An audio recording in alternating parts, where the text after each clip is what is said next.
Aujourd'hui, c'est important aussi. Très bien Abdoulaye gis nañ ne le premier ministre ci week-end bi sax wax na renégocier li nga xamante ni moom moo di certains contrats bu fekkee ne peut-être dina indi ndax lu nu mel c'est réaliste parce que gis nañ ne naam am na dëkk yu ko jéem a def am na ñu ci gagné waaye am na itam noo xamante ne perte nañ ci wàllu et au même moment ñu gis nañ ne fi mu toll nii wane nañ premier li nga xamante ne moo di baril de pétrole bi. Oui, renégociation des contrats c'est possible à certains niveaux. Parce qu'il faut quand même rappeler que Sénégal ressources humaines yëpp du lépp lu ñu nekk di exploiter en tout et pour tout nous avons pas moins de 39 ressources naturelles yoo xam ne mu war nañ ko mën a exploiter. Da ngay jël fer bi rek déjà le fer de la Falémé jusqu'au moment où nous parlons mi ngi tëdd fi mu tëdd exploité wu guñ ko donc je pense que foofu itamit lu ñu war a mën a liggéey la à plus tard boo ñëwee si zircon bi je pense que foofu tamit war nañ ko xolaat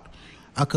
li nga xam ne moo jëm si wàllu or bi mais il faut quand même savoir que xam nga contrat mi ngi dépendre si nu ñu ko bindee parce que contrat yi mel nii dafay am ay clause yoo xam ne clause yu bari la te doo ñëw rek def rupture unilatérale ce n'est pas possible et je pense que par moment comme lu jëm si contrat yuy soxal pétrole bi surtout il faudra véritablement nu ñu koy waxee des renégociations yoo xam ne c'est la diplomatie qui va primer diplomatie boo xam ne en réalité si ngay gën si waxtaan nga koy teg pour mën a yegg fi nga yegg parce que xam nga multinationales yi seen budget de communication rek day ëpp sa communication sa budget national yow dëkk bi nous sommes un pays sous-développé alors que ces multinationales dañoo am ay chiffre d'affaires yoo xam ne ça s'élève à des centaines de milliards d'euros ou de dollars donc dañuy liggéey ak ay cabinets yoo xam ne c'est des cabinets d'avocats réputés cabinet yooyu pour ñu enrôler rek sa dossier c'est-à-dire li ngay déposer foofu rek si wàllu xaalis jéggi na dayoo te c'est des cabinets que l'on trouve généralement dans des villes comme Londres yoo xam ne cabinet d'avocats yu mag la ñoom boo duggee ak ñoom par exemple si bras de fer ñoom am nañu moyen pour yóbbu la à l'usure c'est-à-dire que mën nga dem kii bi différent bi mën nañ ko étaler sur 5 ans sur nangam d'appel en appel mën nañ ko yóbbu parce que dañoo am ressources yu tax et ils ont des avocats yoo xam ne ils ne sont formés que pour cela donc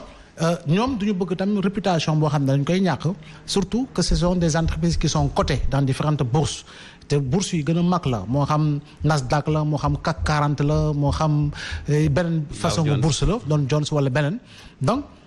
il faudra quand même que lu si bari ñu wan a xool nu ñuy waxtaanee. Maintenant li jëm si pourcentage bi oui 10% c'est d'office léegi xam nañu ni am na foo xam ne fa la ñu toll en termes de pourcentage léegi nag comment véritablement créer les conditions pour que loolu mu war a mën a évoluer si loolu la ñu war a liggéey boo xam ne dina gën a mucc ay pour que véritablement li nga xam ne parce que pétrole bi gis nga la direction générale de Woodside l'a dit qualité bi c'est la qualité du pétrole comme yeneen dëkk yi tel que le Danemark c'est du pétrole de haute qualité ce pétrole de haute qualité là kon war nañoo mën a jëriñ mais on mettra en avant la gouvernance de transparence mais la gouvernance de transparence ne suffit pas il faudra également l'allier avec la communication de transparence il faudra que ce soit une tour d'ivoire boo xam ne de loin le Sénégalais peut savoir ce qu'il en est réellement parce que Sénégalais yu bari jaay tey ji dégg nañu baril de pétrole pour ñoom suba dañuy yeewu am 150 000 ci seen poche fu jàpp nañu ñenn ñi jàpp nañu waa mbokk nde faatu yi ndox bu manqué sax mën nañu jàppee pétrole yaa ngi dégg donc il faudra que yooyu ñu communiquer ci communication bu am solo pour que ñu xam dëgg pétrole bi lan lañ ci am fan la jëm mais également penser comme nu ko président Macky Sall bàyyee loo xam ne benn fonds la boo xam ne c'est pour les générations futures parce que en la matière les pays nordiques surtout comme la Suède je crois bien que ce sont les meilleurs exemples au monde en termes si li nga xam ne moom la ñu denc pour les générations futures bi jëm si li nga xam ne moom la ñuy gagner lu tukkee si pétrole bi ñu dëkk yooyu da nga koy xool c'est des monarchies républicaines mais qui sont plus républicaines que certaines républiques qui se prétendent telles en théorie par rapport ak li nga xam ne noonu la ñuy doxalee seen wàllu koom ak na ñuy doxalee si ressources yi nga xam ne moom la ñuy am maintenant dëkk yu bari lu seen jafe-jafe lu si bari mooy la mauvaise distribution des richesses. Donc ñun fii dañoo war a liggéey pour une bonne distribution équitable des richesses jëm si li nga xam ne mooy niveau d'investissement et niveau d'investissement li say tukkee te dafay impacté par rapport au coût de l'énergie surtout jàpp naa ne nag foofu il faudra que l'on essaye d'entamer li nga xam mooy le développement du secteur secondaire au Sénégal et le développement du secteur secondaire c'est le secteur de la transformation donc bu fekkee ne am na loo xam ne dañu si koy mën a dugal en termes d'industrialisation def naa lu baax la mais lu si ëpp solo mooy ñu xam parce que am na ay structures juridiques yoo xam ne juridiquement constituées Petrogaz mi ngi fi déjà na ñoom ne dañu ko gën a baaxal. ITIE mi ngi fi initiative pour la transparence dans les industries extractives donc am na arsenal boo xam ne ça crée déjà les conditions de transparence par rapport à la gestion lu jëm si li nga xam moo de ressources yooyu mais encore une fois loo def lu baax dolli lu baax dafay gën a baax donc foofu la ñu war a mën a jëm rek pour que kiy dawal otoom xam pétrole bi lan la ak lan la ñu siy am ak lan moo siy tukkee dëgg-dëgg suñu miser sur la communication de transparence ce pétrole restera une bénédiction et continuera d'être une bénédiction parce que fa lay jeexale dëkk yu bari ñoo ñu jiitu Niger mi ngi exporter pétrole Nigeria depuis combien d'années le Gabon c'est moins d'habitants que le Sénégal c'est le Gabon depuis X années mi ngi exporter pétrole alors que Gabon tey le Gabon pouvait devenir le premier Dubaï en Afrique est-ce que pétrole bi kon jëriñ na ko par rapport ak niveau de population nu mu faible te ak ressources yu mu am yeneen yoo xam ne am na ko surtout en termes de forêt lu mu si am yépp donc le Gabon pouvait devenir le Dubaï en Afrique kon boog ñun il faut quand même ñu xam ni lan la ñu am fu mu toll ressource bi lan lañ si am lu mu toll noonu nag si lan lañ koy dugal annuellement lii la ñu am fii lañ ko dugal communication de transparence boobu bu ñu si miser je pense que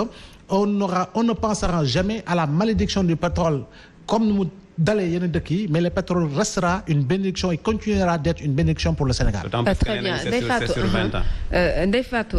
ci wàllu woowu ñu ngi koy wax ci nan la ñu mën a jàppale le Sénégalais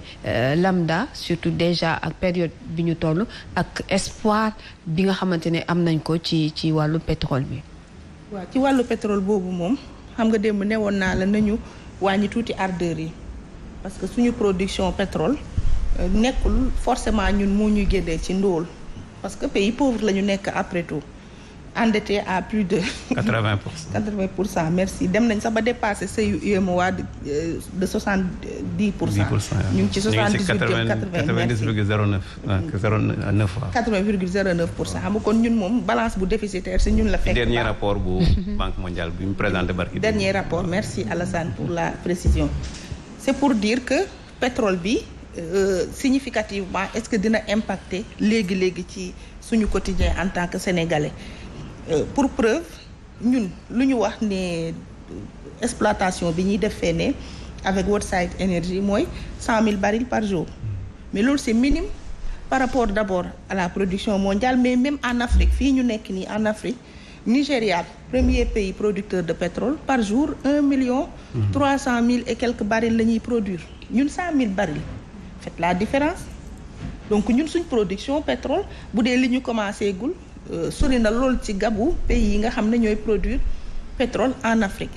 Nigéria boobu pour exemple pétrole bi nga xam ne nekk na seen ressource boo xam ne moo leen def comme premier pays producteur en Afrique est-ce que dugg na ci cercle des pays les plus riches de la planète G20 est-ce que Nigéria bokk na ci c'est pour dire que pétrole bi bu nañu wàññi tuuti ardeur yi bu ñu foog ne tey Sénégal forcément day nekk Dubaï non il faut des siècles pour ça pour ñu dab Dubaï ci luxe ci niveau non loolu des na nag ndax boo demee aéroport Dubaï au moins chaque 2-3 minutes un avion décolle un avion atterrit loolu ñu tollaguñ foofu donc ñun bu ñu jël suñuy prétention di ko démesurer cette production pétrolière c'est la bienvenue mais des na tuuti pour ñu jàpp ne pétrole moo war a changer coût de la vie bi ñu am. Et le Sénégalais lambda dans tout ça. Et le Sénégalais lambda mooy pauvreté bu yokk du gis ngeen étude Banque mondiale bi. Sénégal li d'abord première réflexion bi ñu ci indi mooy